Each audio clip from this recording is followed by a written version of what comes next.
Doctor Virendra Kumar Jha, व्याख्याता व्याकरण शास्त्र, राजकीय आचार्य संस्कृत महाविद्यालय चिराना। शास्त्री तृतीय वर्ष के छात्रों के लिए व्याकरण शास्त्र प्रथम पत्र।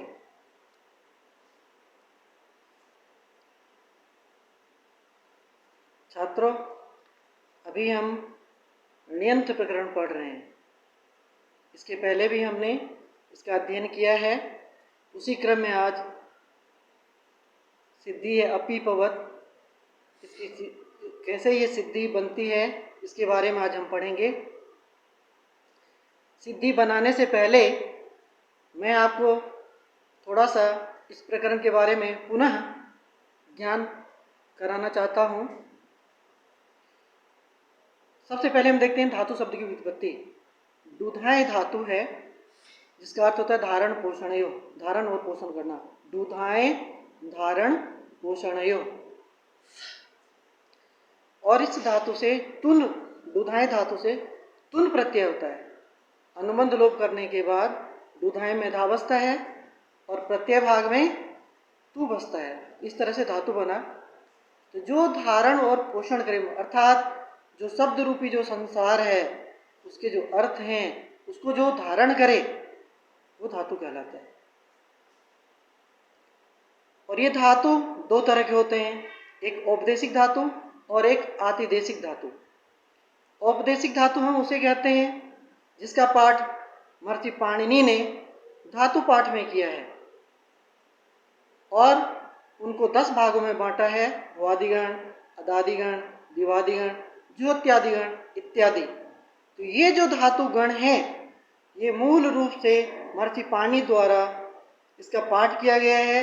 ये औपदेशिक धातु कहलाते हैं। और कुछ धातु ऐसे हैं जिसे हम आतिदेशिक कहते हैं। जैसे इन्हीं धातुओं में से ये जो 10 गण में जिसका पाठ किया गया है, पुनः इसमें जब सन, क्यच, काम्यच, क्यस और यंग, णिंग, णिच, सन आदि प्रत्यय जोड़ते हैं। कहने का तात्पर्य है कि णिच, सन, यंग, क्यच, काम्यच आदि प्रत्यय जब जुड़ जाता है तो इसकी पुनः धातु संज्ञा होती है सनाद्यंता धातुओं से। और ये धातुएं आतिदेशिक धातुएं कहलाते हैं। आतिदेशिक धातु 2 प्रकार के होते हैं। एक तो ये जो 10 गण हैं इनमें जब णिच, सन आदि प्रत्यय, यंग आदि प्रत्यय जोड़ते हैं उससे जो धातु बनता है वो भी कहलाता है। दूसरा है प्रातिपदिक। प्रातिपदिक से भी जब हम प्रत्यय जोड़ते हैं जिसमें क्यच, काम्यच आदि प्रत्यय है, उनको जब हम जोड़ते हैं और जब धातु बनता है सनाद्यंता धातुओं से धातु संज्ञा करते हैं तो ये भी आतिदेशिक धातु कहलाता है। अब णिच प्रकरण हम पढ़ रहे हैं, ण्यंत। तो णिच प्रत्यय 2 तरह के होते हैं। एक होता है स्वार्थिक णिच और एक होता है प्रेरणार्थक णिच, जिसको हम प्रयोजक णिच भी कहते हैं। स्वार्थिक णिच उसको कहते हैं जब प्रकृति में प्रत्यय, जो प्रत्यय का अपना अर्थ होता है, व्याकरण शास्त्र में प्रत्येक प्रत्यय का अपना अर्थ होता है और प्रकृति भाव का भी अर्थ होता है। दोनों को जब जोड़ते हैं तो अर्थ बदल जाता है। लेकिन जब प्रत्यय को जोड़ने से भी प्रकृति का अर्थ नहीं बदले, ऐसे प्रत्ययों को हम स्वार्थिक प्रत्यय कहते हैं। जैसे गत वर्ष हमने चुरादिगण में णिच प्रत्यय पढ़ा था, तो वहां जो णिच प्रत्यय है वो स्वार्थिक णिच है।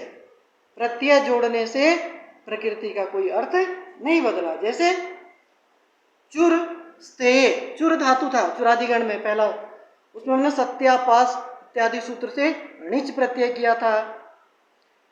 तो चुर का अर्थ होता है चोरी करना, स्तेय करना, और णिच प्रत्यय जोड़ करके उपधा को लघुपद गुण करके चोरी बना था। चोरी की सनाद्यंता धातुओं से धातु संज्ञा हुई थी। लेकिन चुर का जो अर्थ है वही अर्थ चोरी का हुआ। इस तरह से हम देखते हैं प्रत्यय जोड़ने के पश्चात भी प्रकृति भाग जो धातु का मूल स्वरूप, उसमें कोई भी अर्थ परिवर्तन नहीं हुआ। अतः चोरी, चुर धातु प्लस णिच प्रत्यय जोड़ने से उसकी धातु संज्ञा हुई। ऐसे णिच प्रत्यय को हम स्वार्थी णिच कहते हैं। लेकिन अभी जो हम पढ़ रहे हैं ण्यंत प्रकरण में णिच प्रत्यय, इसका अर्थ है प्रयोजक कर्ता।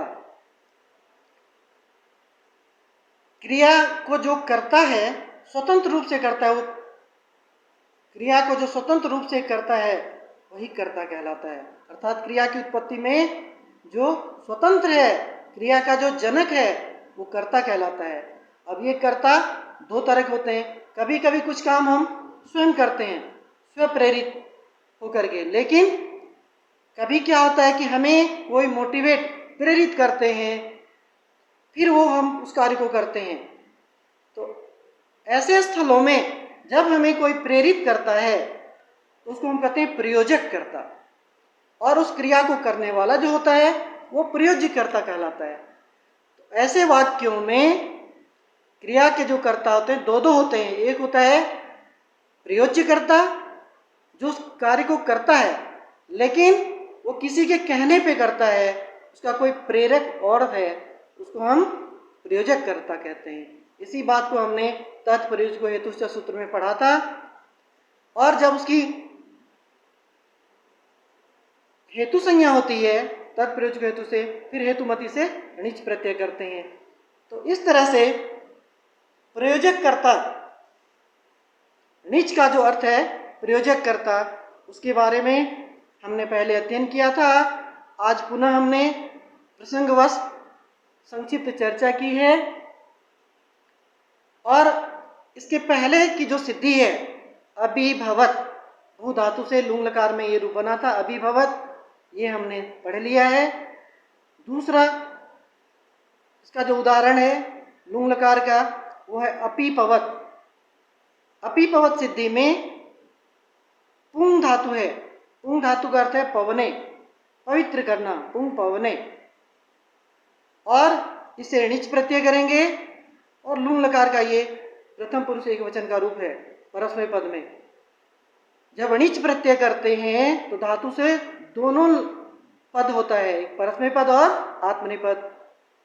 णिचश्च सूत्र है।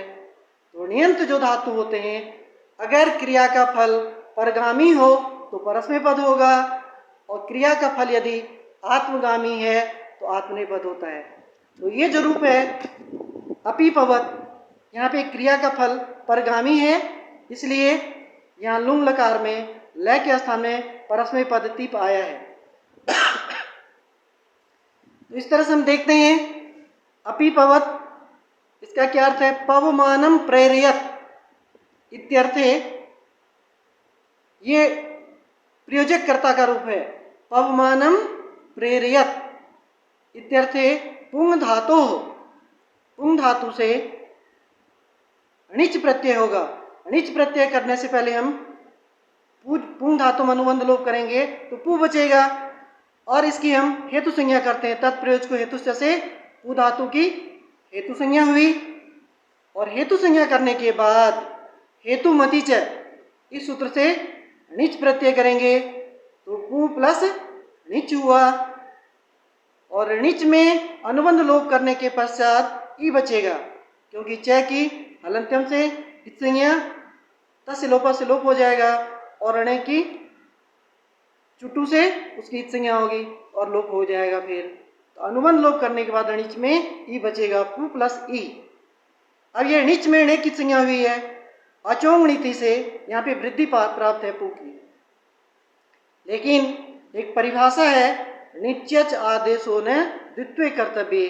चूंकि हम लुंग लकार का रूप बना रहे हैं और प्रक्रियाधीन है, प्रक्रियाधीन होने के कारण से आगे की प्रक्रिया में धातु को द्वित्व करना अनिवार्य है। इसलिए यहाँ जो णित्व प्रयुक्त जो अचोंग नीति से वृद्धि प्राप्त था पू में ऊ को, वो नहीं होगा। इस परिभाषा से रोक दिया, णिच्यच आदेशो न द्वित्वे कर्तव्य, क्योंकि प्रक्रियाधीन द्वित्व है आगे, इसलिए यहाँ पे जो वृद्धि प्राप्त था पू में ऊ को, वृद्धि को इन्होंने रोक दिया।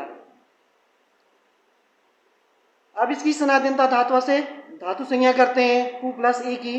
अब धातु का स्वरूप हुआ पू धन ई, धातु संज्ञा करने के बाद अब इसमें लकार लाएंगे, लुंग लकार, सूत्र है लुंग। अब लुंग में अनुबंध लोप करेंगे तो लय बचता है, तो पू ई लय हुआ। अब लुंग लंग लिंग छठ उदात्ता से अट आगम हो जाएगा, तो धातु का स्वरूप अट में भी अनुबंध लोप करने के पश्चात ए बचता है, ए पू ई और लय बचा। अब ये जो लय है, लय के स्थान में तिंग आदेश होगा, तिप्तस्थि सिप्तस्थ है। अब इसमें हम देखेंगे कौन सा पद होगा, क्योंकि ण्यंत जो धातु होते हैं उसमें आत्मनेय पद और परस्मय पद दोनों होता है। अभी अभी मैंने इसके बारे में बताया था कि ण्यंत जो धातु होते हैं, निचस्थ सूत्र है, उस सूत्र से आत्मनेय पद और परस्मय पद दोनों होते हैं। तो क्रिया का फल यदि परगामी हो तो परस्मय पद होता है। तो यहाँ अपिपवत में का जो रूप है ये परस्मय पद ही है, तो हम यहाँ पे क्रिया का फल परगामी निश्चित करेंगे और लय के स्थान में तिप्तस्थि से टिप आदेश हुआ, अनुबंध लोप करने के पश्चात टिप में टी बचा। तो स्थिति बनी ए पू ई टिप, ती में इतस्य से ई का लोप होगा, नित लकार है, तो ए पू ई तेब क्रिया का रूप हुआ। अब विकरण प्रत्यय होगा, चिली लुंगी, चिली लुंगी से प्रत्यय और प्रकृति, प्रत्यय जो है तय और प्रकृति भाव जो है ए पू ई, इसके मध्य में विकरण प्रत्यय चिली आएगा। सप नहीं हो, सप के स्थान में चिली प्रत्यय हुआ और चिली के स्थान में सिच प्राप्त था, लेकिन उसको रोक करके णी श्री द्रुस रूप्या कर्तरी चंग, इस सूत्र से चिली के स्थान में चंग आदेश हुआ। चंग में अनुबंध लोप करने के बाद ए बचा, तो स्थिति बनी ए पू ई ए ते। अब पहले जो हमने बताया था आपको कि अचोंग नीति से वृद्धि प्राप्त है, पुनः हम उसको एक बार ध्यान दिलाते हैं अभी यहाँ पे, जिसका हमने नीचे से आदेशों से रोक दिया था पहले। अब यहाँ पे हम ए पू ई ए ते, इस अवस्था में हम वृद्धि को रोक करके सबसे पहले चंगी से द्वित्व करते हैं, तो पू को द्वित्व करेंगे। अब द्वित्व जब करेंगे तो सूत्र आपको ध्यान होगा, सूत्र है एकाचो प्रथमस्य द्वे। धातु यदि एकाच हो, प्रथम एकाच को द्वित्व होता है।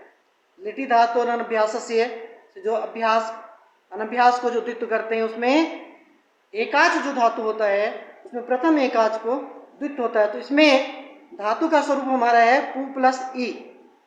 अब इसमें दो अवयव है, दो एकाच है, एक है पू और द्वितीय एकाच है ई। इसमें प्रथम एकाच जो पू है इसको हम द्वित्व करेंगे चंगी सूत्र से। चंगी से द्वित्व की स्थिति बनी ए पू पू ई ए ते। अब इसमें प्रथम पू की अभ्यास संज्ञा होगी, पूर्वोभ्यास, इससे अभ्यास संज्ञा करेंगे और अभ्यास को ह्रस्व करेंगे ह्रस्व सूत्र से। तो पू में जो बड़ा ऊ था प्रथम पू में, अभ्यास वाले पू में, उसको ह्रस्व करेंगे तो ए पू पू ई ए ते, ये स्थिति बनी। अब अभ्यास चर्चा से अभ्यास को, यद्यपि वहां पे पे है फिर भी नियम तो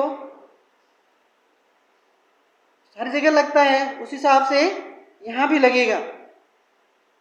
पू में अभ्यास चर्चा से चर्तु करेंगे तो पे के स्थान में पे ही आदेश हुआ, तो ए पू पू ई ए ते, स्थिति बनी। अब अनभ्यास वाला जो भाग है, अभ्यास का कार्य हमने एक बार यहाँ तक किया। अब आगे द्वितीय भाग जो है अनभ्यास वाला, द्वितीय जो पू है, अब उसको हम अचोंग नीति से वृद्धि करते हैं। जो सबसे पहले निच करते ही ये प्राप्त था अचोंग नीति से वृद्धि, लेकिन नीचे आदेशों ने इसे वहाँ पे रोक दिया था। अब इसकी प्राप्ति है वृद्धि की प्राप्ति, अच्छा, क्योंकि हमारा द्वित्व का कार्य हो गया। इसी द्वित्व कार्य के लिए ही हमने अचोंग नीति को पहले रोका था।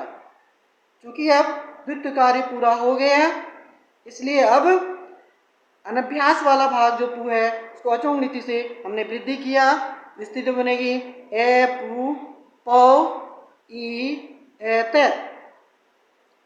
पौ के बाद ई है, एचो एव आवा से पौ में ओ को आव आदेश हुआ, ए पू पाव ई ए ते, ये स्थिति बनी। अब अणो चंयुक्त आया ह्रस्व, इस सूत्र से उपधा में जो आ है उसको ह्रस्व होकर के ए हो जाएगा, आव से वो अब बन गया, तो ए पू पव ई ए ते। अणो चंयुक्त आया से उपधा ह्रस्व हुआ यहाँ पे, ए पू पव ई ए ते, ये स्थिति बनी। इसके बाद हमने धातु से जो नीच प्रत्यय किया था उसका उस नीच का णी का लोप होगा, सूत्र ऋणे ऋणिटी, इससे नीच का लोप हो गया, स्थिति बनी ए पू पव ए ते, निलोप हो गया। अब निलोप जब हो गया तो अभ्यास वाला भाग जो था पू, उसमें उकार है। अब यहाँ पे कुछ प्रक्रिया बच चुकी है, अब उस पर हम ध्यान देते हैं। ये जो पू है इसको हम संधवत भाव करेंगे। यहाँ तो नीच प्रत्यय है, पू धातु से नीच हुआ था, सन प्रत्यय नहीं हुआ, लेकिन सन लघु नीच अंग परे, इस सूत्र से यहाँ पे सनवद भाव होगा। ये जो पू भाग है अपू भाग, इसको सनवद भाव होगा। पू को सनवद भाव का अर्थ होता है सन प्रत्यय पहरे रहने पे जो कार्य होता है वो कार्य होगा। तो सन प्रत्यय पहरे रहने पे अभ्यास में अगर उकार है उसके स्थान में ह्रस्व इकार आदेश होता है। अब यहाँ पे हमने सन लघु नीच अंग परे से सनवद भाव किया, और फिर ओ पू यणज परे, ओ पू यणज परे, इस सूत्र से पू में जो ऊ है उसको हम ई करेंगे। तो सनवद भाव किया था, सनवद भाव का फल ये है कि अभ्यास में उकार को ओ पू यणज परे, इस सूत्र से ह्रस्व ऊ के स्थान में ह्रस्व इकार आदेश हो गया। तो स्थिति बनी ए पी पव ए त, और अभ्यास में जो छोटी अभी हमने ओ पू यणज परे सूत्र से किया था उस ह्रस्व ई को दीर्घ करेंगे, सूत्र है दीर्घो लगो। तो जो छोटी इकार थी वो बड़ी इकार बन गई, अपी, और आगे पव है और तय है, सभी वर्ण सम्मेलन, सभी वर्णों को अगर हम जोड़ते हैं तो सिद्धि बनती है अपी पवत। तो छात्रों, हमने देखा कि पुंग पवने इस धातु से परस्मय पद में नुम लकार लाने पर प्रथम पुरुष एक वचन में रूप बना अपी पवत। इसका अर्थ होता है पवमानन पवमानम प्रेरयत। इस अर्थ में परस्मय पद में पुंग धातु से नुम लकार प्रथम पुरुष एक वचन रूप में अपी भवत सिद्धि बनी। इसी तरह इसके पहले हमने अभिभवत सिद्धि भू धातु से पढ़ा था। आगे है मूंग से अमीमवत, अलीलवत, अरीरवत इत्यादि सिद्धियां हैं। आप इसका अध्ययन करना, और ये सिद्धियां आप अपनी कॉपी में इसे रजिस्टर में आप लिख लेना। अस्तु।